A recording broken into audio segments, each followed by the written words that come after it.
noite. Mais uma edição do Dimensão Total na TV, agora depois do Carnaval. Nosso programa tem a produção e direção do querido jornalista Ronald Machado. Lembro, para iniciar o WhatsApp do programa, aqui é Fortaleza, 99925-1122. Lembro também o nosso portal na internet, para o telespectador assistir o programa ao vivo e os programas anteriores, portalrudabastos.com.br. Bom, já recuperado do Carnaval, comigo aqui o Dr. Mourão Cavalcante. O Dr. Mourão Cavalcante é médico, professor universitário, antropólogo e escritor. Também o Dr. Zé Maria Filomeno, advogado, economista, articulista do jornal O Estado. Doutor Zé Maria, como é que foi o Carnaval? Tranquilo, né? Viajei com a família, descansamos bastante. Não sou um grande folião. Acompanhei os carnavais pela televisão, os desfiles no Rio, São Paulo, né, onde eu passei, passeamos bastante. Deu para recarregar as baterias, né, e recomeçar aí o batente, que esse ano vai ser um ano muito movimentado para todos nós. Esse ano promete. Promete. Doutor Mourão Cavalcante, o senhor foi à Serra, né?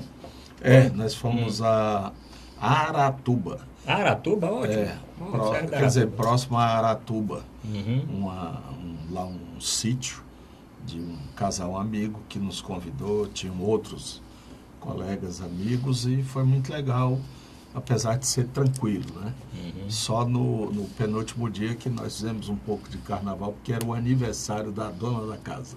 Bom, aí merece realmente uma festa grande. Mas estamos aqui, esperamos que o telespectador também tenha passado um bom carnaval. Mas tem dois assuntos, doutor Mourão, doutor Zé Maria, de carnaval. Um é a marchinha do Gilmar Mendes, que foi a marchinha mais tocada neste carnaval. Marchinha intitulada Alô, Alô Gilmar, eu tô em cana, vem me soltar. Eu roubei, não estou aqui à toa, mas chamo para me soltar. Doutor Mourão Cavalcante, essa marchinha é merecida por nosso ministro Gilmar Mendes? Aliás, ele soltou um outro agora, né? Antes do Carnaval, Cortes, né? O secretário Sérgio Cortes. Agora eu conheço muito o Sérgio Cortes, porque quando, no meu período de secretário de saúde, ele era secretário de saúde também do Rio de Janeiro, e nós nos encontramos sempre no Conselho Nacional dos Secretários. Eu era vice-presidente e ele era, acho que na época, secretário do CONAS. Doutor Mourão, essa música, você escutou muito por lá? Sim, que na realidade o carnaval é esse momento de catarse, de liberação de tudo aquilo que a gente vai guardando e que a gente quer extravasar. É o período do rei Momo, né? Que é o rei da folia. Folia é uma palavra de origem latina que significa loucura. Então, dias de folia significa dias de loucura, em que se rompe a norma, em que se rompe as regras e há tudo que é contrário à norma e à regra. E as marchinhas, as músicas e também no bloco dos sujos, né? Muitas críticas ao governo, ao Temer. E aí não é fora Temer, né? É fora todos, né? E nesse reino, quem impera é o momo, que seria o bobo da corte, né? O fanfarrão, o que come 2, 3 frangos assados de uma vez e acabou-se, né? O nosso carnaval terminou com eles algumas coisas a lastimar, outras a continuar festejando. E para alguns céticos, mais céticos, diz que agora é que o Brasil vai começar a trabalhar, porque agora é que começa mesmo o ano no Brasil. Né? E é verdade.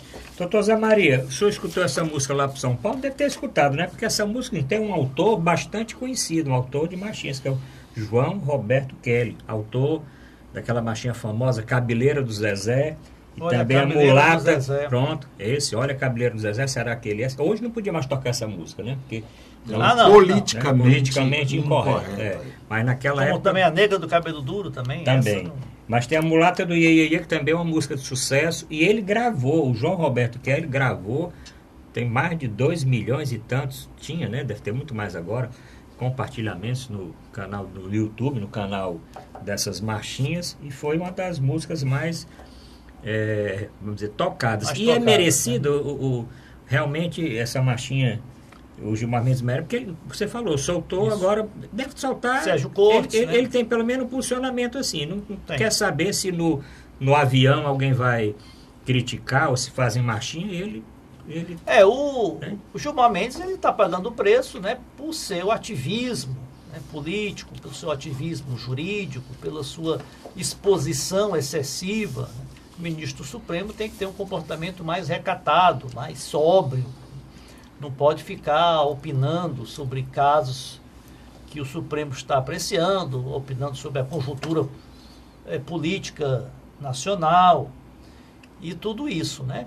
Então, ele bem prestigiado, né? Porque vai ficar para a Roberto história, Kelly, né? né? Famoso. Famoso Compositor de marchinhas. Compositor famoso, um compositor, né, consagrado e fez lá, né? Compôs essa marchinha para o Gilmar Mendes. O Gilmar Mendes ele tem conseguido, por esse comportamento dele, ele tem conseguido desagradar todo mundo. Né? Porque ele solta pessoas, né? Ele concede habeas corpus a pessoas ligadas, né, simpatizantes do PT, por exemplo, como fez em relação ao José Dirceu, né? Não podemos esquecer que foi o Gilmar Mendes que concedeu, né, um habeas corpus que permitiu o José Dirceu estar até hoje livre, respondendo, aguardando o recurso dos seus processos em liberdade, em prisão, acho que ele está em Brasília. Né?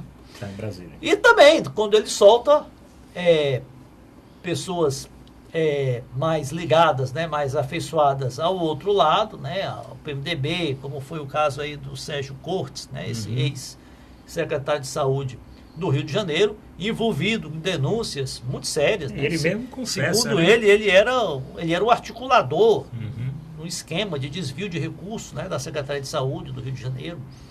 Soltou também o Ike Batista, então ele consegue... E sem contar os baratas, né?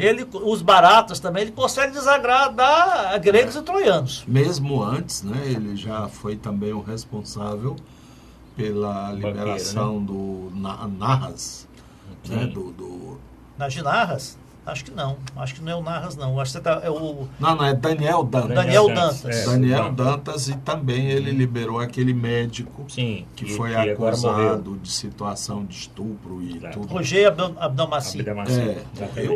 Não morreu. Tá preso. Recentemente, ele não. Estava muito mal, né? Se não me engano, ele conseguiu prisão domiciliar, a prisão foi revogada, depois foi restaurada, parece que ele está em prisão. Tem o Gilmar no meio aí também. Tem o Gilmar. Gilmar foi quem... Olha, na realidade... Gilmar liberou e ele fugiu. Né? Isso, na primeira vez, sim. Foi para o Paraguai, e depois foi capturado no Paraguai. Ele, o Gilmar Mendes, ele tem defendido, ele até escreveu um artigo recentemente, não sei se foi no Estadão, na Folha, defendendo o Instituto do Habeas Corpus como sendo uma garantia constitucional para o Estado Democrático de Direito, né, que preza pela presunção de inocência e não pode ser aplicado ao bel prazer das repercussões, né, da imprensa, das repercussões de parte da sociedade. Ele tem que ser concedido ou não, de acordo com a necessidade que o paciente, né, aquela pessoa que é beneficiada com o habeas corpus tem, um direito que o paciente tem e as circunstâncias do caso concreto. Então ele tem sido um defensor, né? Inclusive quando ele concedeu o habeas corpus para o José Dirceu, ele exaltou bastante que aquilo ali não estava concedendo para a pessoa José Dirceu, ele estava concedendo, valorizando o Instituto da Democracia, que é o habeas corpus. Bom, tem uma outra coisa de carnaval, doutor Mourão Cavalcante. Não pode mais sair fantasiado de índio. O senhor viu muita criancinha fantasiada de índio, ou adulto, ou alguma coisa assim? Porque o ativista e artista Catu Mirim, ele setou uma campanha agora durante o período do carnaval, dizendo o seguinte, que se fantasiar de índio é politicamente incorreto, porque é uma forma de discriminar o índio. E o índio se fantasiar Pois Homem da cidade, humano, pode? Pois é. Bom, mas teve essa campanha. Mas isso é bobagem, sabe por quê? Existe muita... no carnaval, por exemplo, o médico, o cara de estetoscópio, não tem? Tem, sim. Com uma malinha, com você uma vai cruz. fantasiado não sei o Policial, quê. bombeiro, Mesmo padre, né? padre. Com a batina e tal. Isso não significa... Como eu falei, o carnaval é a ruptura da norma. Né? E é uma festa de origem pagã que entrou no calendário romano e que continuou mesmo com a predominância do cristianismo e que perdura até hoje. Carnaval não é uma invenção do Brasil. Ele existe, inclusive, foi comemorado em outros lugares do mundo, como, por exemplo, há um famoso carnaval em Veneza. Há um outro que eu assisti, que é numa cidade da Bélgica, chama-se Binches. E lá, sabe qual é a grande alegria? É jogar laranja uns nos outros, né?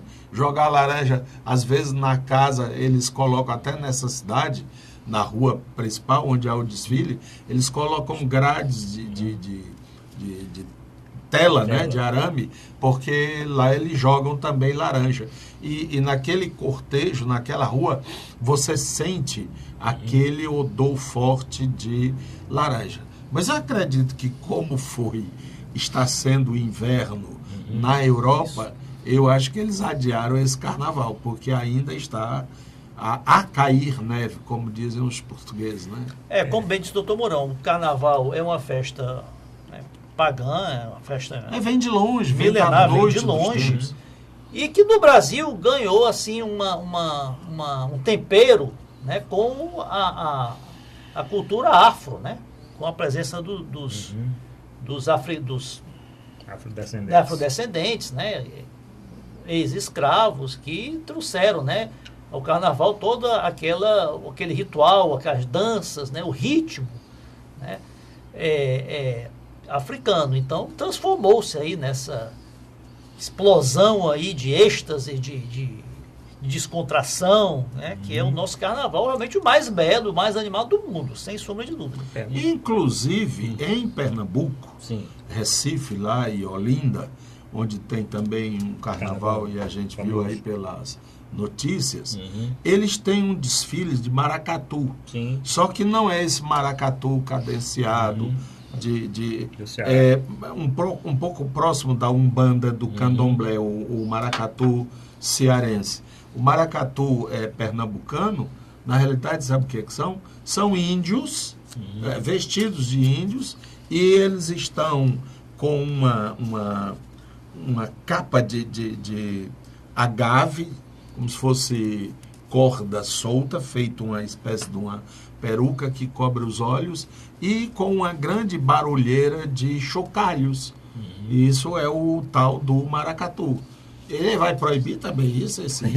Esse ativista, ele diz o seguinte, ele diz que ninguém pode usar fantasia, vestimentas étnicas, porque isso é racismo e é ofensivo. Mas tem outra coisa no carnaval. Ele faltou a aula nesse dia. Mas tem uma outra coisa do carnaval, para nós terminarmos esse bloco aí pós-carnaval, que é a campanha Não é Não. Não é Não. Não é Não. Não é Não é a campanha nacional contra o assédio sexual, né? Então, as mulheres com adesivos, com dizer não é não, com camisetas. Exatamente. É porque existe aquela máxima que a mulher, quando diz não, ela quer sim, né? Então é por isso. Mas aqui é não é não. Doutor Mourão, que é especialista em neuromão, psiquiatra. Essa campanha não, doutor Mourão, ele é propício para esse momento, para o momento que nós vivemos no Brasil? O carnaval não é momento para campanha de coisa alguma, sabe? Inclusive é inadequado. Você foi um dos estimuladores, com certeza, porque já foi homem de Estado, né? Aquele negócio, se você vai pular o carnaval, não esqueça a camisinha. Aquilo é uma grandíssima bobagem. Por quê? Porque o cara está interessado, o foco é outro. Inclusive, muitos antropólogos já fizeram um trabalho sobre isso, que não há essa profusão de sexualidade, de sexo, de não sei o quê, no carnaval. Não há. E mesmo a violência, ainda não sabemos as estatísticas, pelo menos no momento que estamos gravando aqui o programa, as estatísticas do carnaval, mas sempre a Semana Santa acaba sendo mais violenta do que o próprio carnaval. E aí? Verdade. Não pode se usar apito no carnaval, porque quem usa? Porque é índio. Porque é índio que é apito, não E sei aí eu o quê. lembro das fantasias lá em Baturité. Essa campanha não é não, doutor Zé Maria. Olha, nós vivemos aí atualmente numa campanhas aí de muitos segmentos querendo passar mensagens de politicamente correto. Então, você fazer alusão, né, fantasias de índios é ofensivo à raça indígena ou ofensivo à raça negra, piadas em relação a homossexuais, em relação a travestis, em relação a estrangeiros, né? Então, olha, nós estamos vendo um momento um pouco chato da sociedade, né? Logicamente que o respeito deve prevalecer sempre, né? Não se pode desrespeitar, seja homossexual, seja pessoa de outra raça, de outra religião, de outra origem étnica. Agora, está se criando aí uma caça às bruxas, né? Essa campanha Não é Não, como se tentando criminalizar, né, o assédio, né? O assédio é uma palavra muito subjetiva, né? Então a paquera,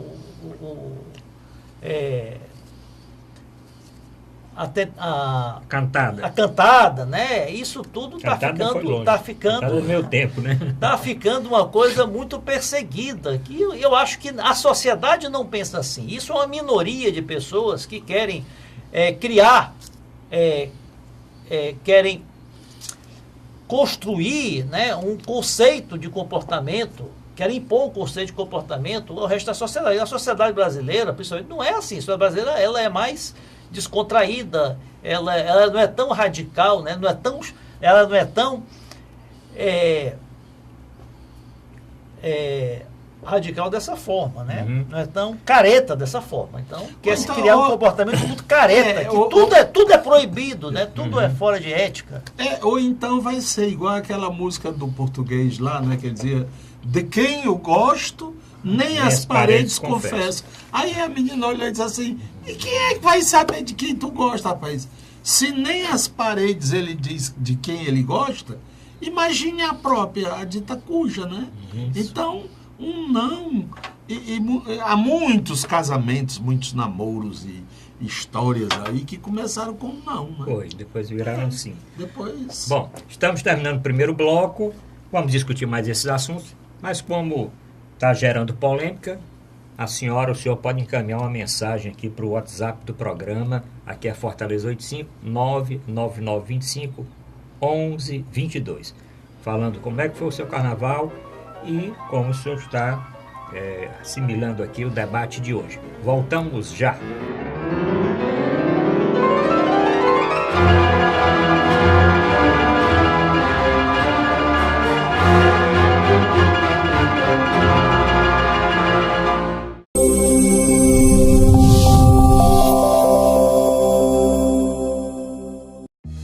Com o Ceará de ponta a ponta, o governo do estado abre milhares de quilômetros de novos rumos no Ceará. Ao todo, 5 milhões de cearenses serão beneficiados pelas ações do Ceará de ponta a ponta, com obras de restauração, pavimentação e duplicação que geram empregos, oferecem mais segurança e criam novas oportunidades. Hoje, com a estrada do jeito que está, quando minha filha sai, eu fico mais tranquila, por causa que a estrada está boa, né? Ela vai e volta com mais conforto e segurança. Para eu que venho de moto, melhorou muito, porque a pista agora está boa.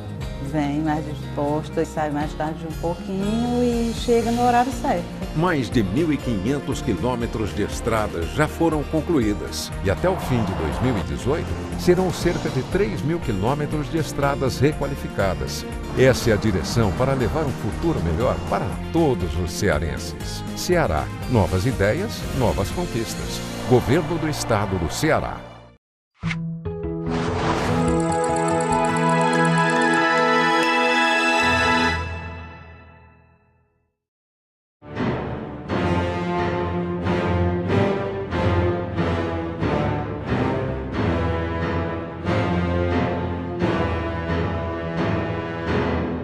vamos apresentar Dimensão Total na TV. Nosso programa tem a produção do querido jornalista Ronald Machado. Lembro, mais uma vez, o portal na internet, portalrudabaixo.com.br, para o telespectador assistir esse programa ao vivo ou rever os programas anteriores. Também no site da TV Mais, tvmais.org. Bom, doutor Mourão Cavalcante, o governo acordou com relação ao preço dos combustíveis, que o governo agora está dizendo, foi ao CAD, que é o Conselho Administrativo de Defesa Econômica, dizer que os postos de gasolina estão fazendo um cartel para os preços, que quando a Petrobras sobe o preço, os postos sobem de imediato. Quando a Petrobras baixa o preço não baixa. E aí, doutor Mourão, vai baixar o preço do combustível? Porque o senhor ministro do governo esteve reunido aí com o conselheiro, o presidente, presidente do CAD, dizendo que quer que o CAD resolva esse problema. Olha, eu acho que é um negócio meio complicado, porque como se trata de uma cadeia, né? Tem desde a extração do petróleo, o refino, a distribuição, a venda, isso demora um certo tempo.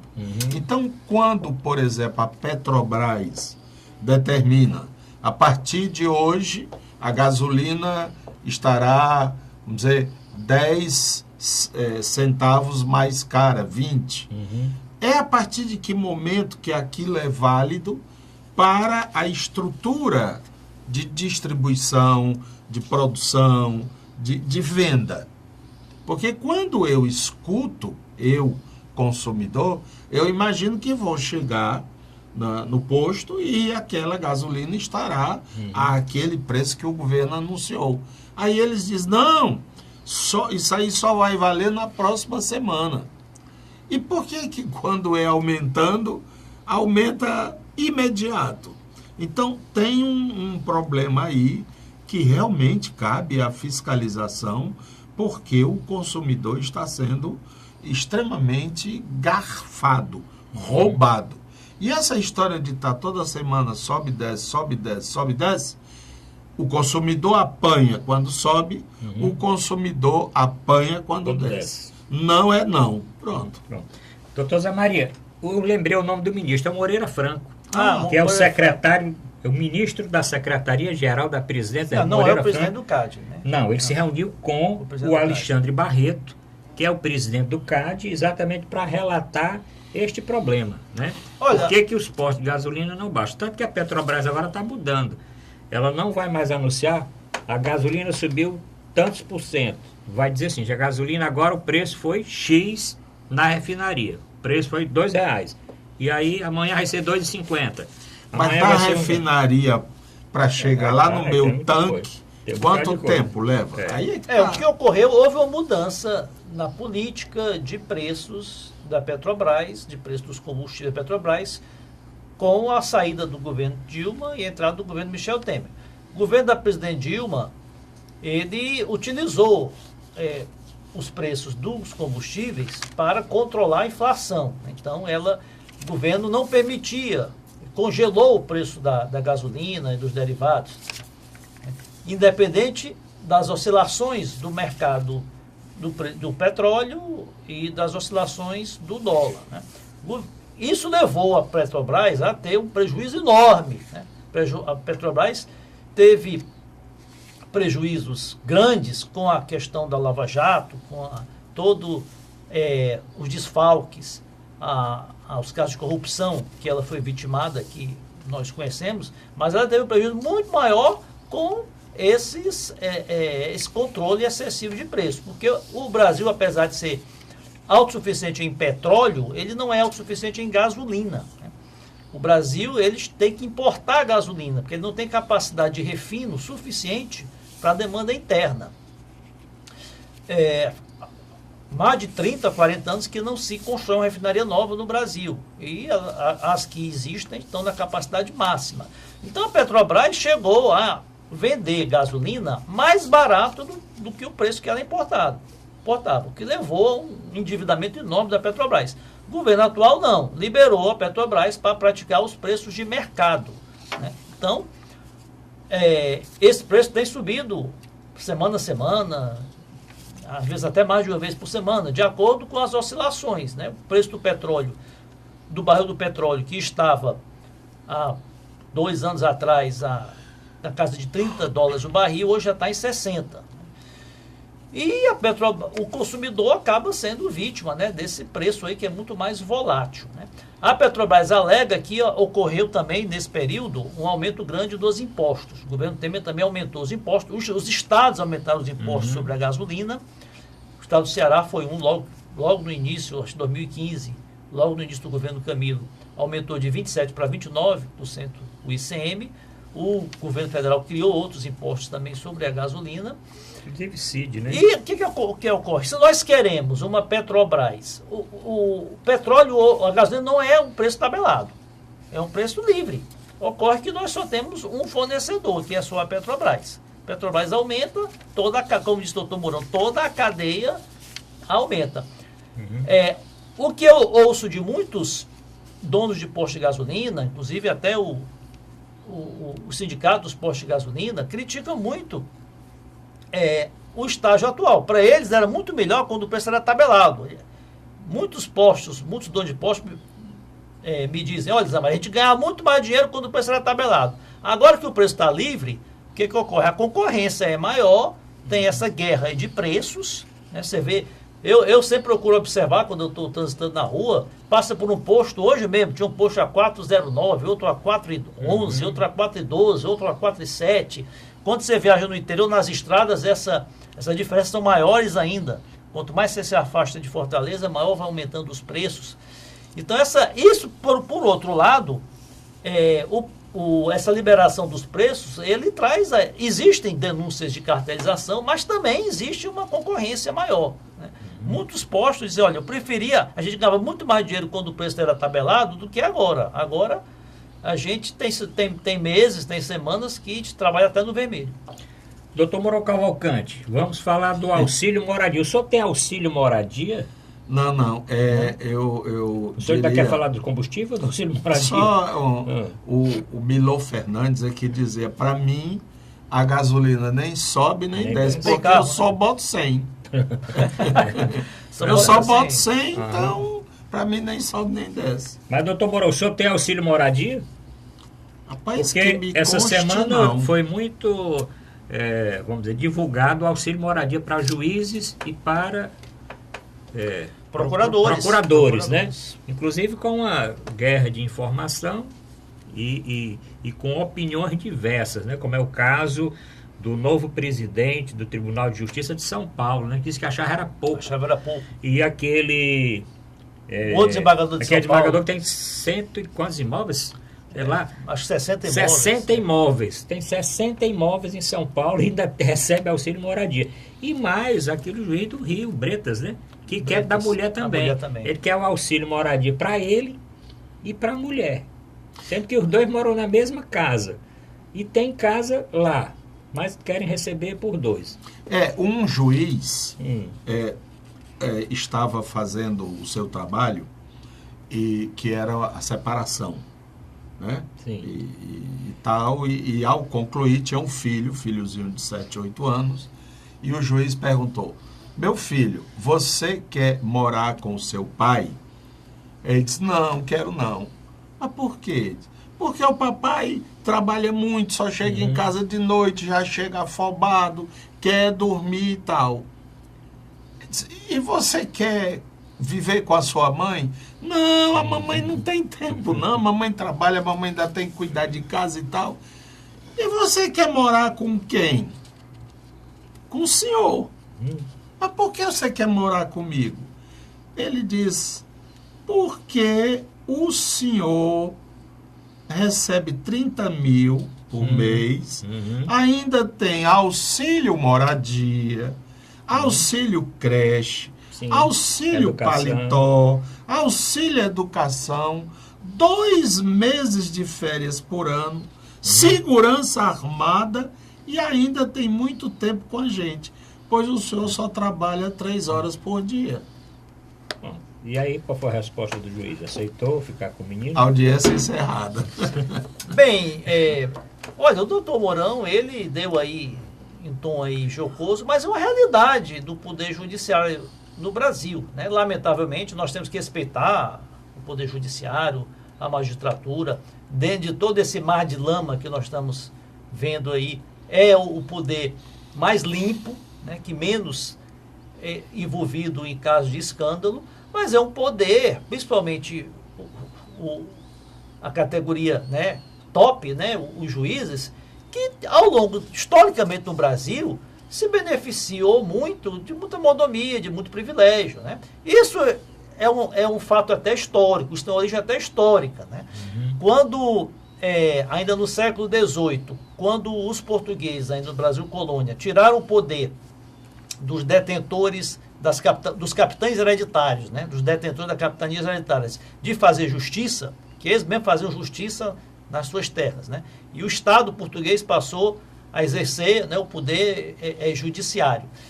O Brasil não tinha faculdade de direito à época. Então, os fidalgos portugueses, bacharéis de direito de Portugal, virem para essas terras aqui longínquas, né, tropicais aqui, fim do mundo para eles, só vinham com muitas vantagens, com muitas mordomias, né, com muitos privilégios e podendo, né, se atribuir a si próprio vários privilégios.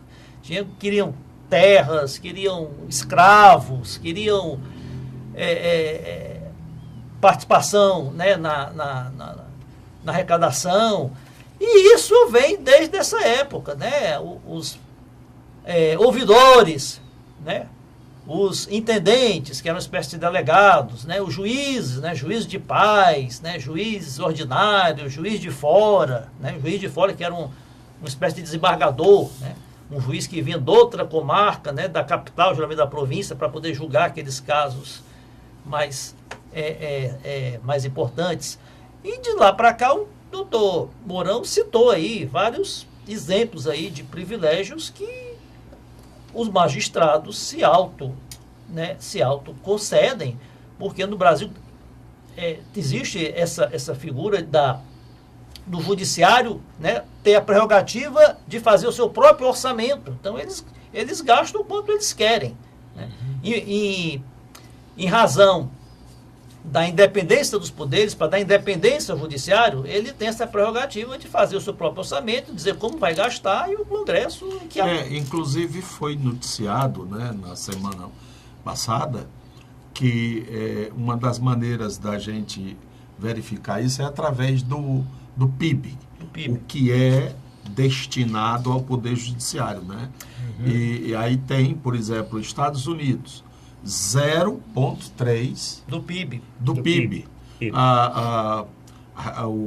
O Reino Unido é 0,2%. Isso. E o Brasil é 1,3% do seu PIB. Quer dizer, 3 ou 4 vezes o que é. Eles vão até o limite, né? O limite é 1,3%. Então, se o limite é 1,3%, vamos gastar 1,3%. Não interessa se vai faltar para outras. E a outra coisa, né, doutor Zé Maria e doutor Mourão, que realmente os argumentos são assim meio indefensáveis, né? Indefensáveis porque estão ganhando pouco, é uma forma, isso foi que o juiz Moro andou dizendo, que como eles ganham pouco é uma forma de ganhar mais. O outro que defende que a mulher também tem, porque diz, se todo juiz tem, minha mulher também tem. E ele tem. E a outra coisa, porque se isso fosse salário, não tinha que sofrer todo aquele desconto. Isso é penduricalho ou não é? É aquela contradição, né, entre o que é legal e o que é ético, né? Quando você é beneficiado de algo, você diz, não, mas eu estou dentro da lei, né, a lei me garante. Mas só que independente de ser moral ou ética, olha, isso é um absurdo, isso daí é um achaque, esse auxílio moradia, né? Então, como é que uma categoria, todas as categorias pleiteiam reajuste salarial, recomposição de perdas, né? Olha a luta aí dos professores, a luta dos policiais, a luta dos médicos, né? Os próprios serventuários da justiça, né? Os servidores da justiça, os oficiais de justiça, os técnicos judiciários, os bancários, né? Todo mundo briga, reivindica melhorias salariais e muito mais do que isso, é reposição de peso. Agora, você tem o poder de criar um subterfúgio, porque isso é um subterfúgio, para poder compensar se não está tendo reajuste, isso daí é imoral. Desculpem a magistratura, mas isso é imoral. Eles se valem na lei da magistratura, que prevê que os juízes podem ter, dentre outros benefícios, auxílio moradia. Mas o que é um auxílio moradia? Né? A própria palavra está dizendo. Quando for necessário, né, aquele servidor ter um auxílio moradia, deverá ser concedido. Mas eu entendo, do meu ponto de vista, é que o auxílio moradia é para alguém que está no trabalho, numa localidade temporária. Né? O servidor vai mora em Fortaleza, né? Vai prestar serviço, passar um mês em Sobral, 2 meses em Juazeiro. Logicamente que ele não vai alugar uma casa, né? As custas dele para passar um mês só, passar 2 meses só. E o Estado, o empregador, tem que dar esse auxílio. Agora, se ele já mora em definitivo naquela cidade, é o custo dele. Como todo servidor, como todo profissional, todo cidadão paga pela sua moradia. Vamos continuar falando aqui ainda do tema nacional. Essa lei orgânica da magistratura, né? Isso, doutor, exatamente. É de 1979, né? 79. E tem uma liminar aí, né? Concedida pelo Luiz Fux, né? Que deve estar sentado em cima, não colocou ainda para... mas como esse assunto ganhou aí uma proporção grande pelas denúncias recorrentes, estão tentando regulamentar o Judiciário, no Congresso, o Supremo vai votar agora em março em relação à legalidade ou não do auxílio moradia e regulamentar quais as situações em que o servidor público deve receber auxílio moradia. Porque só os juízes, e os auditores, e os professores, e os médicos. Né? Doutor Mourão Cavalcante, o FHC, Fernando Henrique Cardoso, ex-presidente da República, está defendendo a candidatura do Huck. Então estão dizendo que o céu do Huck é o inferno do Alckmin. O que é que o senhor acha? Por que o Fernando Henrique está defendendo o Huck se o Alckmin é que é do partido dele? Olha, essas confusões de tucano, elas são meias ininteligíveis. Quer dizer, não é para um cidadão comum dotado de inteligência saber, não. Isso é coisa de alta plumagem. Porque o Fernando Henrique, eu acho que ele baseia a sua vida e sua filosofia nos pés do Saci Pererê. Sim. Né? Quem não sabe, o Saci Pererê é um ser mítico, né? Da mitologia gaúcha. Ele seria o negro de um pé só. Só que o pé dele é torto. Então, por onde ele andava, dava a impressão que no lugar dele estar chegando, ele estava saindo. E de estar saindo, ele está chegando. É uma marmota parecida com essa do Fernando Henrique. Ele faz que vai e fica, ele faz que vai e não vai, ele faz que está chegando, ele está voltando. Ele é cheio de marmota. Não por acaso foi ele o inventor de um dos maiores desastres políticos desse país, que é essa história dessa reeleição. Foi ele. E ele comprou. Existem registros históricos. É porque nós temos uma memória muito curta. Mas todo mundo se lembra disso. O Sarney, o máximo que ele conseguiu foi incumpridar por 1 ano, né? Eram 4, ele passou para 5. O Fernando Henrique foi mais ousado. Ele alterou a Constituição, ele comprou essa mudança e ele próprio teve direito. Porque houve até o questionamento. Sim, o senhor está defendendo, mas vamos fazer isso para a próxima, né? Para a próxima. Ele, não, eu estou nessa, né? E foi reeleito e acabou. Agora ele vem trazer solução para o Brasil. Pois é. Vai para lá. Doutor Zé Maria, olha, isso... com relação, mas qual é a mesma do Fernando Henrique? Porque ele está defendendo o Huck como candidato. E o Alckmin, o pobre do Alckmin, que está se preparando para ser o candidato. Olha, bem, primeiramente quero dizer que eu acho uma piada Luciano Huck chegar a ser presidente da República. Ser candidato pode ser. Qualquer brasileiro pode. Agora, ser presidente da República, com todo, apesar de ser um grande apresentador de televisão, é hoje talvez o maior garoto propaganda do Brasil. A imagem dele vende. Tanto que você vê todos os principais bancos já utilizaram Itaú, dele. Nissan. Essas empresas de telefonia celular, ele já passou por todas. Faculdades, empresas de... Né? Ele ganhou uma fortuna aí como garoto propaganda. Agora, para ser presidente da República, isso qualifica ele ser uma pessoa simpática, né? Agradável para a opinião pública, popular. Isso o qualifica para ser presidente da República. Agora, em relação ao apoio do Fernando Henrique, ou apoio, ou pelo menos patrocínio aí do Fernando Henrique, isso demonstra que o Brasil ainda politicamente é um país muito oligárquico, né? Que os partidos, principalmente os partidos maiores, têm donos, né? O PT, todo candidato do PT só é lançado se tiver o aval do Lula, né? O Radar lá em São Paulo tinha que ter o aval do Lula, né? A Dilma foi tirada do bolso do colete do Lula. Agora o Fernando Henrique quer colocar aí o Luciano Huck. O Luciano Huck que vai disputar a prévia do PSDB. Isso que eu acho interessante dos Estados Unidos, que não existe ninguém acima do povo, ninguém acima dos filiados. Né? Não existe dono de partido aqui, os partidos têm donos. Né? Então, o seu Trump lá resolveu querer ser candidato pelo Partido Republicano, mesmo sendo totalmente dissociado aí da cúpula do partido, foi lá, disputou as prévias do partido e acabou ganhando. O senhor Luciano Huck vai disputar as prévias do PSDB, se ele ganhar, que seja candidato do PSDB. O eleitorado vai escolher entre ele e os demais candidatos. Agora, eu acho que é um tiro no pé o PSDB lançar o Luciano Huck. Qual é a imagem que vai passar para a população? O discurso do PT vai estar pronto.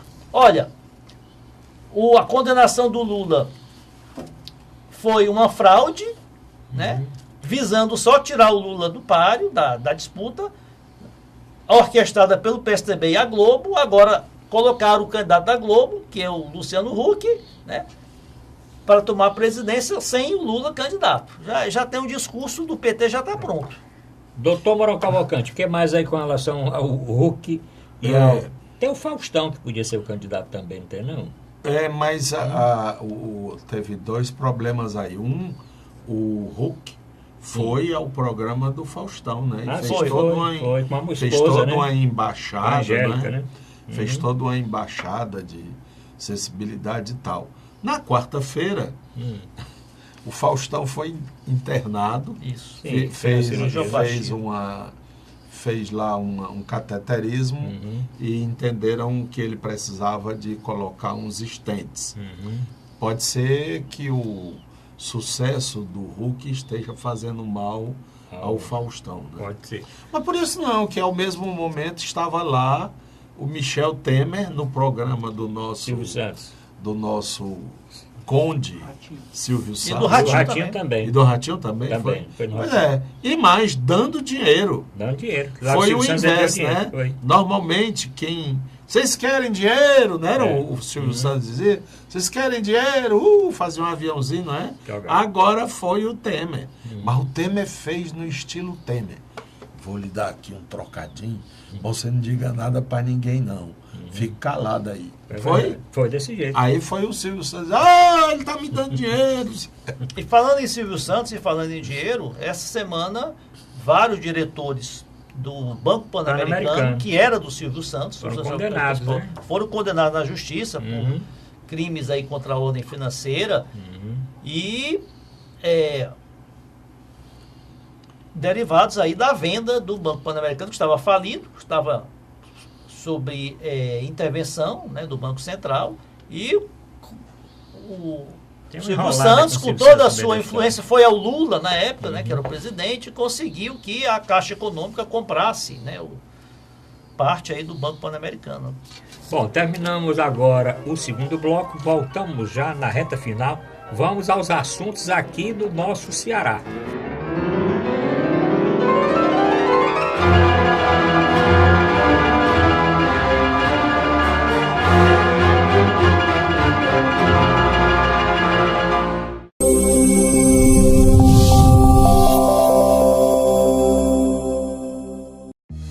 Com Com o Ceará de ponta a ponta, o governo do estado abre milhares de quilômetros de novos rumos no Ceará. Ao todo, 5 milhões de cearenses serão beneficiados pelas ações do Ceará de ponta a ponta, com obras de restauração, pavimentação e duplicação que geram empregos, oferecem mais segurança e criam novas oportunidades. Hoje, com a estrada do jeito que está, quando minha filha sai, eu fico mais tranquila, por causa que a estrada está boa, né? Ela vai e volta com mais conforto e segurança. Para eu que venho de moto, melhorou muito, porque a pista agora está boa. Vem mais disposta, sai mais tarde um pouquinho e chega no horário certo. Mais de 1.500 quilômetros de estradas já foram concluídas e até o fim de 2018 serão cerca de 3.000 quilômetros de estradas requalificadas. Essa é a direção para levar um futuro melhor para todos os cearenses. Ceará, novas ideias, novas conquistas. Governo do Estado do Ceará.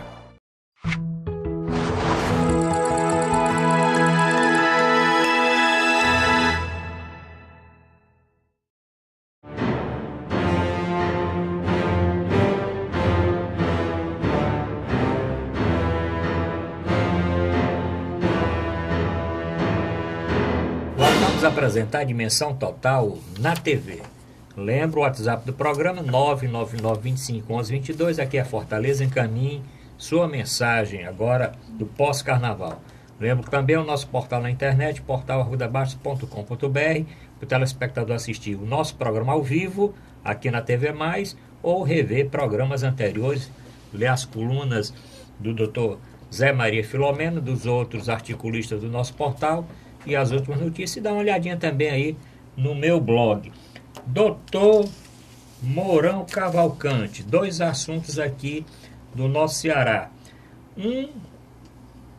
Torcidas organizadas do Ceará estão proibidas de frequentar os estádios.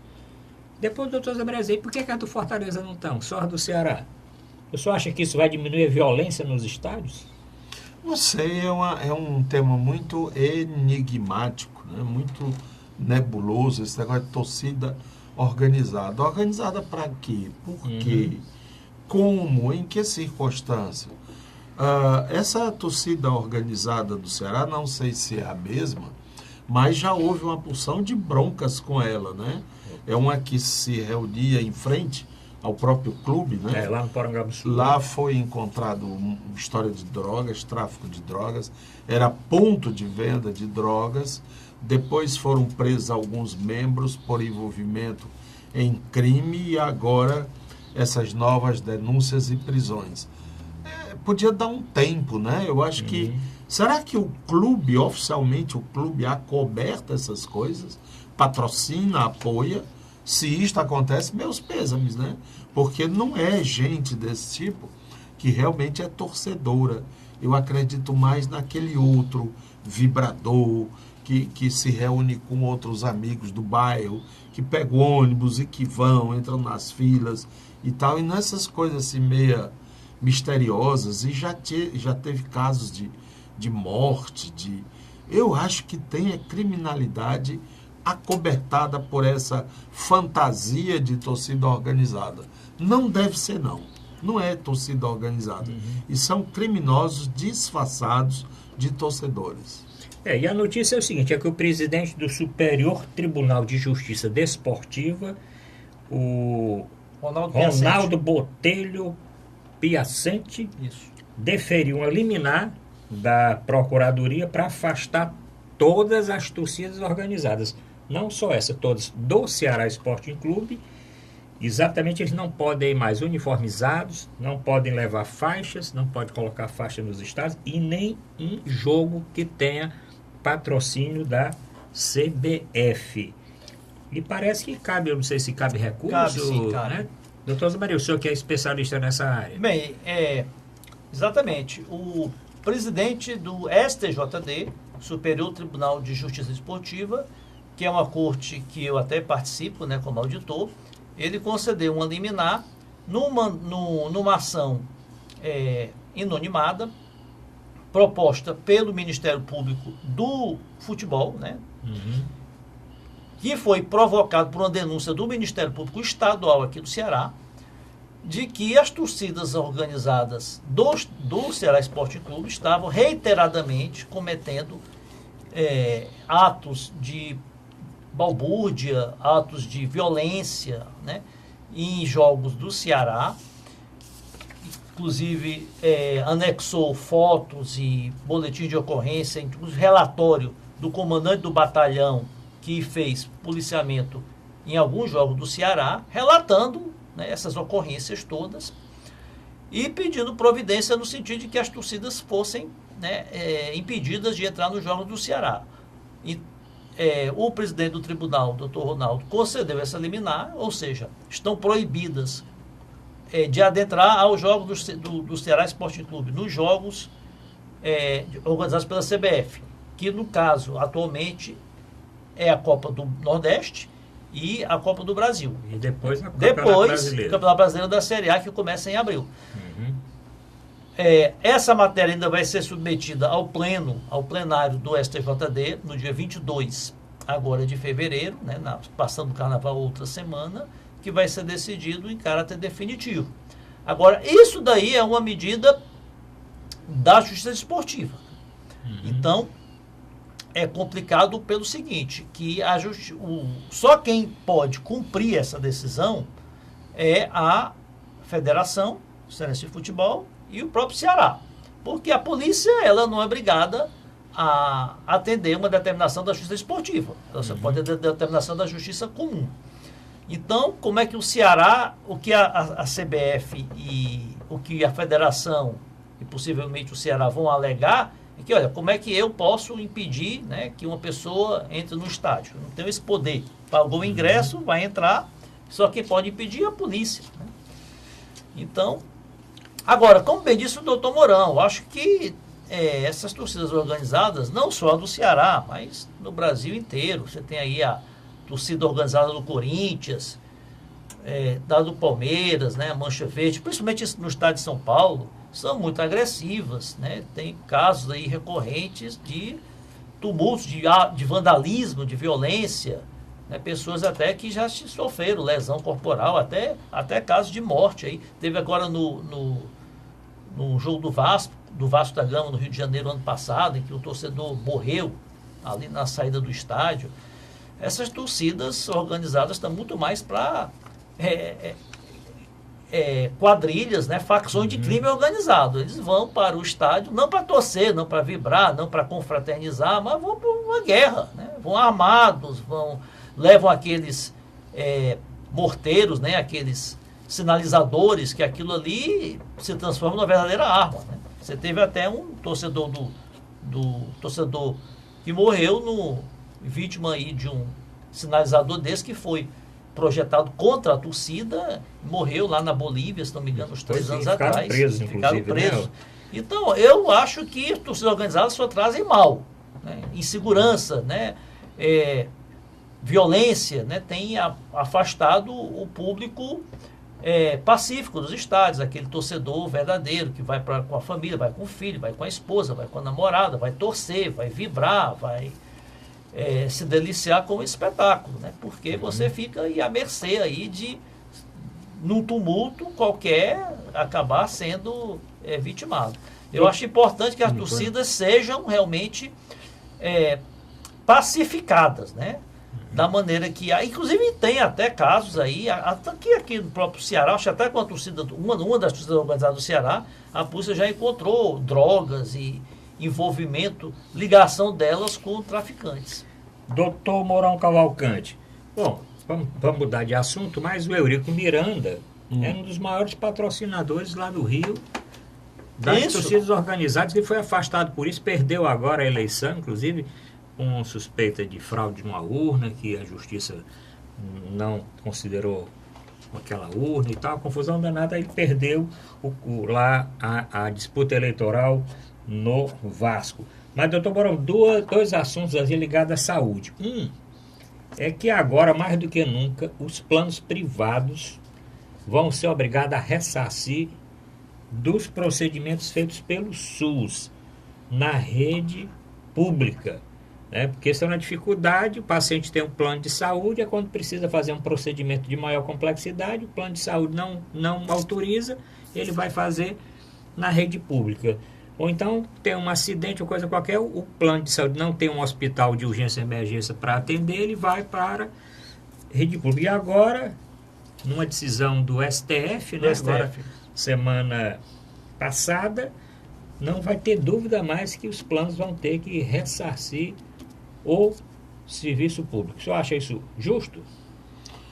Essa questão do público e do privado, ele é mal resolvido em muitos setores. E na saúde também, apesar de não se falar tanto quanto nos outros setores. Mas, por exemplo, uma pessoa sofre um acidente, ela é atendida no hospital público, né, no SUS, colocado o aparelho, o gesso, a imobilização e tal. Aquilo, se fosse pago, seria um procedimento, vamos dizer, R$2.000. Ele só faz sair, vai embora, vai para casa. Só que aquele cara que foi atendido na unidade pública é um pagador de plano de saúde. Ele tem um plano de saúde. E ele não usou porque esqueceu a carteira, porque não pediram, porque logo foram fazendo os procedimentos. Morre, fica por isso. O plano de saúde, nada. Sabe por quê? Isto acontece e já fazem muitos anos. Eu há muito tempo falo disso, denuncio disso. Até um secretário, não me lembro se foi você, não sei. Que explicou assim, não, é porque tem um mandado de segurança de um juiz federal UTI, né? no Rio de Janeiro, pra UTI, né? proibindo o SUS de cobrar dos planos de saúde. Existia. Não existia? Então era 60 e tantos bilhões por ano que caem nas costas do poder público, quando na realidade deveria ser os planos de saúde a contemplar. Você vai dizer assim, mas aquele cidadão, ele também não é cidadão e não tem direito ao SUS?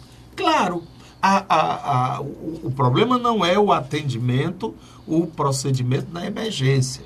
O problema é quem é que vai pagar a fatura depois. Por exemplo, eu estava viajando na França e tive um problema de labirintite. Fomos ao hospital, imediatamente o hospital atendeu, não quis nem saber se era Zé, Cazuza ou Manel. Agora, depois, preenchidos os papéis, preenchidas as formalidades, eles disseram, olha, o senhor vai ter que pagar esse tanto aqui. Ele, não, mas nós temos um voucher, um seguro viagens. Ah, então, por favor, nos dê. E cobrou do plano de saúde. Entende? A mesma coisa isso poderia ser feito aqui. A pessoa está lá em coma, está lá sem condições, mas alguém que veio acompanhando da família, ou a posteriori, deve ter alguém na administração desse hospital público capaz de fazer um procedimento administrativo desse e cobrar. Né? Fora aquilo que a gente sabe de que muitos tratamentos, os planos de saúde jogam para as instituições públicas porque são caros, porque são complicados e a viúva tem as costas bem largas, né? Doutor Zé Maria, essa decisão agora do STF visa exatamente derrubar essas outras ações, porque os planos de saúde não unificar o entendimento. Não repassar porque existiam essas liminares, né? Com esse discurso de que SUS é de todos, que é público e tal. Mas com essa decisão, que veio de Goiás, tem um processo assim antigo, agora não tem mais dúvida. E o que os planos estão dizendo é que não vão ter condição de bancar isso, a não ser que aumente o valor das mensalidades astronomicamente, doutor Zé Maria. Olha só, se eu, doutor Mourão, qualquer pessoa, se eu tenho um plano de saúde, se eu for me tratar, ou no caso emergencial, ou numa situação seletiva, no hospital particular, credenciado pelo plano de saúde, o plano de saúde não vai pagar o hospital, não vai reembolsar o hospital, não vai ressarcir o hospital, Claro, pelos serviços. Então, se eu fui para um público, por que não quer ressarcir? Ele vai ressarcir. E é até uma tabela mais barata. Até não? mas a tabela é a do plano, né? É a do plano. Então, isso daí, o ministro Marco Aurélio, que foi o relator desse caso, disse o seguinte: olha, a partir do momento que o plano de saúde lhe fez um contrato oneroso, está garantindo a cobertura das despesas da sua saúde, ele é responsável financeiramente. Então, não adianta os planos alegarem que o hospital, a rede pública tem, pela Constituição, dever de prover a saúde da população. Tem sim, dever de prover a saúde da população. Mas ele se responsabilizou financeiramente. Então, eu acho uma decisão certa, porque senão, se a rede pública não puder ser ressarcida de alguém que está pagando, eu estou pagando. A pessoa tem que entender o seguinte: se eu pago o plano de saúde, eu estou pagando todos os serviços que me são prestados através do plano de saúde. Então, se o plano de saúde não repassar para quem prestou o serviço, seja público ou particular, é um enriquecimento ilícito do plano de saúde. Aliás, plano de saúde que é outra máfia que tem no Brasil. Realmente, os planos de saúde fazem de tudo o possível, né, para não cobrir, para negar atendimento, para negar liberação de procedimentos, de cirurgias, né, e ainda mais, né, você paga o plano de saúde a vida inteira, durante a vida inteira. No momento que você mais precisa, né, quando chega aos 60 anos, eles dobram de preço. Tem pessoas que pagam aí, a minha mãe paga quase R$2.000, né? Então, e ele não querer cobrir, não interessa se é um hospital público ou privado. Ele assumiu o compromisso, né, contratualmente, de prover a saúde. Eu acho a decisão certa. Bom, antes de terminar o programa, doutor Mourão, a rede pública informa, e o Ministério da Saúde, que hoje não precisa mais apresentar, não precisa dizer no hospital privado, no hospital público, que tem plano de saúde, porque eles têm informatizado todos os usuários, todos os planos de saúde. A ANS tem. Então chegou lá, botou o nome lá, sabe que ele está coberto por aquele plano. Quando ele sair, vai acontecer o que aconteceu com o senhor aí no exterior. A continha vai direto para o plano. Eu só contei um terço da história. Nos próximos programas eu posso contar os outros capítulos, porque o plano o seguro deu cheixo. Sabe o que é dar cheixo? Sim, não pagou, né? Não, ficou enrolando, ficou conversando, ficou não sei o quê. E achando que assim pode levar na conversa, né? O governo francês, porque o hospital era público, começou a pressionar, né? E começou a pressionar um amigo meu, brasileiro, que mora lá, que eu dei o endereço. E ele disse: rapaz, vamos pagar logo esse negócio, porque às vezes eles vêm com um caminhão, vamos levar essa televisão, vamos levar esse aparelho de som, o que eles encontrarem que acham que dá o total, eles botam no caminhão e levam. Se essa moda pega aqui no Brasil, tem muito caminhão para cima e para baixo, vai ter muito caminhão. Vai ter, e é bom que tenha. Bom que tenha. Bom, agora, os planos de saúde, aqui para nós, pode existir Bradesco Saúde, Itaú Saúde, quer dizer, financeiras, cujo objetivo número 1 é o lucro. Eu entenderia assim, plano de saúde Santa Casa de Misericórdia, porque a finalidade já é a promoção da saúde, né? Mesmo a Unimed, que é uma cooperativa de médicos, Suadizan seria uma coisa dentro da lógica. Mas Bradesco Saúde, Sul América Saúde, Itaú Saúde, Santander Saúde, não é muito banco para saúde, não? Pois é, vamos discutir esse assunto, doutora Zé Maria, nos próximos programas. O tempo, infelizmente, terminou. Aproveite esse minutinho final, encaminhe mensagem aqui para o nosso programa, dizendo o que é que achou do programa de hoje, sugerindo temas para o programa da próxima semana. Obrigado a todos e até semana que vem.